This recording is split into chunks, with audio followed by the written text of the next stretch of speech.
At the moment, getting access to iMessage's features on non-Apple devices is a complete pain. In fact, getting access to any messaging platform's features outside of its native apps can range from difficult to almost impossible. Whether it's Facebook Messenger, WhatsApp, or Signal, in every case, the services developers want you to stick to their own software to message on their platforms. But new rules announced by the European Union last week could pave the way for the barriers around these walled platforms to be dismantled. The new Digital Markets Act, DMA, includes a clause that says large messaging services could be compelled by other companies to offer interoperability with their platforms. It wouldn't force Apple to make iMessage for Android, but it could allow another company to demand Apple open up its messaging service and then produce a third-party Android client with relative ease. The Digital Markets Act is part of the European Union's attempt to rein in big tech and introduce competition where it thinks it's sorely lacking. And messaging apps like iMessage, WhatsApp, and Facebook Messenger, which use closed ecosystems to effectively lock in their users and entrench their position, are an easy target. But these interconnectivity proposals have also raised concerns from security experts, who are worried that forcing services like WhatsApp to interconnect with others might compromise the default end-to-end encryption that their users rely on. The DMA affects multiple tech giants, but iMessage seems most vulnerable. As a large, popular messaging service that's only available on select hardware, iMessage is a particularly tempting target. Under the proposed language, the DMA would not only allow a third-party developer to make an Android messaging client that's compatible with iMessage but also opens the possibility of WhatsApp integrating with Apple's messaging service. One person who would be very interested in making use of this legislation if it passes into law is Eric Mijakovsky, founder of former smartwatch manufacturer Pebble and co-founder of the unified messaging app Beeper. I'm cautiously optimistic about the DMA. Mijakovsky told me over Zoom, "These things always have curveballs, but hey, the GDPR, General Data Protection regulation, definitely shook things up, and this appears to have some of the teeth, even more teeth than the GDPR has." A large part of Beeper's pitch is offering the kind of interconnectivity that the DMA is hoping to facilitate. The app, which is offered for a flat $10 per month subscription, is designed to offer a single interface for all of your different chat networks. As of this writing, Beeper's website lists 15 chat networks that it integrates into a single app, including Slack, WhatsApp, and even iMessage. Getting iMessage on Android currently requires some tricky workarounds. But in the absence of official support from Apple, offering interconnectivity with iMessage requires some creativity on Beeper's part. It requires that its customers use an Apple product to act as a relay between its app and Apple's messaging service. At one point, the company was offering to ship out jailbroken iPhonesto act as bridges, but nowadays, Mijakovsky tells me that it just relies on a Mac app that users can run to act as a bridge. Beeper's approach is similar to a host of other apps that have emerged to offer iMessage support on Android. AirMessage, Blue Bubbles, and WeMessage all make the tantalizing promise that they'll keep your chat bubbles blue even when you're using an Android device, but all come with similarly complicated setup instructions needed to bridge Apple's official software with their third-party alternatives. One of the first of these apps to emerge was WeMessage in 2017, which developer Roman Scott tells me he put together to help out Android using school friends who were feeling left out of iMessage group chats. Like Beeper, it used always-on Mac software to forward messages to its Android app. But there are numerous downsides to the approaches used by Beeper and WeMessage. Setting up the system is unintuitive, and it's a pain to constantly run in Apple device as a bridge. It also relies on users owning a Mac, or being willing to set up a macOS virtual machine to act as a companion with an Android. Despite the hoops its users had to jump through, Scott was pleasantly surprised by WeMessage's popularity. At its peak, it boasted between 30,000 and 40,000 users and overall was downloaded around 120,000 times. But in the end, Scott tells me, it just became dispiriting working on an app that felt so hacky and which even fans of the app were telling him was going to get shut down.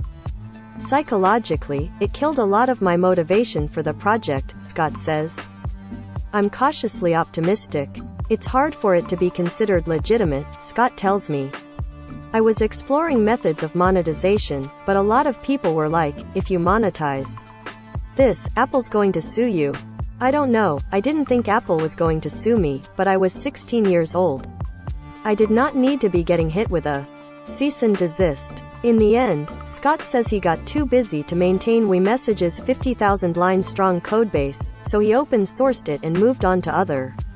If the DMA passes in its current form, these kinds of third-party clients could be given the chance to ditch their hacky workarounds and gain a proper sense of legitimacy. It would be so much better, Beeper's Mijakovsky says. It would allow Beeper to move on from the Mac app it needs for iMessage interoperability and avoid using background web apps to integrate with other services. The EU has announced that it plans to use a variety of factors to determine if a tech giant is large enough to be categorized as a gatekeeper, including having over 45 million monthly end users and having a market cap of over €75 billion or an annual turnover of over €7.5 billion. Mijakovsky says Beeper intends to request interoperability with all possible services when the time comes. I have a lot of concerns around whether this will break or severely undermine privacy. But Scott is less certain when I ask him whether the new laws could tempt him to return to his work on iMessage, citing how easy it would be for other developers to build exactly the same app. There would be so many people that would replicate it in 5 seconds, I don't think it'd be worth me coming back to do it, Scott says. Either you have to be first, or you have to be the best, and I don't know if I would have enough time to invest in iMessage to make it the best again.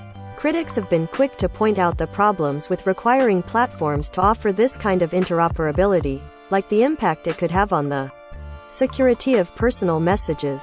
iMessage, along with other services like WhatsApp, offers end-to-end encryption for its messages by default, and cryptographers are concerned that it will be very difficult to maintain this security as messages pass between different apps.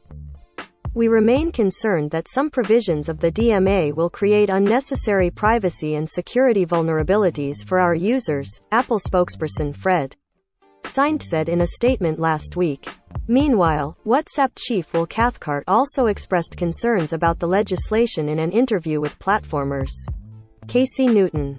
I have a lot of concerns around whether this will break or severely undermine privacy, whether it'll break a lot of the safety work we've done that we're particularly proud of, and whether it'll actually lead to more innovation and competitiveness, Cathcart said, and added that interoperability could harm WhatsApp's efforts to combat spam, misinformation, and hate speech on its platform.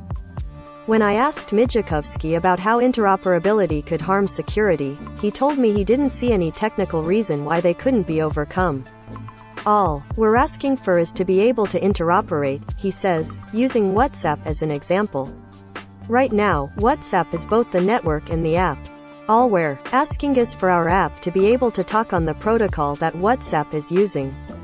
The WhatsApp app can do it. Why can't we do it? The implication here is that WhatsApp's objections might have less to do with technical constraints and more to do with protecting its business. Questions have also been raised about what a law like this could do to platforms' ability to develop and innovate their services over time. If you're building not just an app for your users but also a platform for other companies to interconnect their services with, the argument goes that you're unable to change and adapt your service over time lest you break everyone else's apps. Has WhatsApp changed in the last 6 years? Completely open standards, our federated messaging protocols, arguably exhibit a worst-case scenario here and can seem stuck in time, compared to how centralized service can very quickly innovate. It's what Slack did with IRC, what Facebook did with email, and what WhatsApp has done with XMPP, Signal founder Moxie Marlinspike argued in a blog post from 2016. In each case, the federated service is stuck in time, while the centralized service is able to iterate into the modern world and beyond. It's worth noting that Signal, with its roughly 40 million users, is likely to be too small to be designated as a gatekeeper and therefore required to offer interconnectivity with other platforms by the EU's law. Even a modern protocol like RCS has struggled to catch on despite being championed by Google, in no small part because Apple doesn't seem interested in building compatibility into iOS. Someone's going to make the Gmail of iMessage clients. But Mijakovsky argues that the current incumbent messaging platforms have such a huge advantage over newcomers that there's little to no incentive for them to innovate in the first place. Has WhatsApp changed in the last 6 years? Mijakovsky asks, pointing towards the introduction of video calling in 2016 as the last major new addition the Meta-owned messaging platform made to its service. Since then, he argues, the additions have been minor and haven't changed WhatsApp's core functionality. Any potential costs of this interoperability, Mijakovsky argues, would be mitigated by its benefits to openness and innovation. Look at email, he says, where Google was able to waltz in and completely disrupt Microsoft's dominant Hotmail back in 2004. Think about how much better Gmail was than Hotmail, he says, adding that features like large file storage and its responsive interface felt like a breath of fresh air at the time. Someone's going to make the Gmail of iMessage clients. Who would say no to that? Recommended. Recommended by. Top of comments.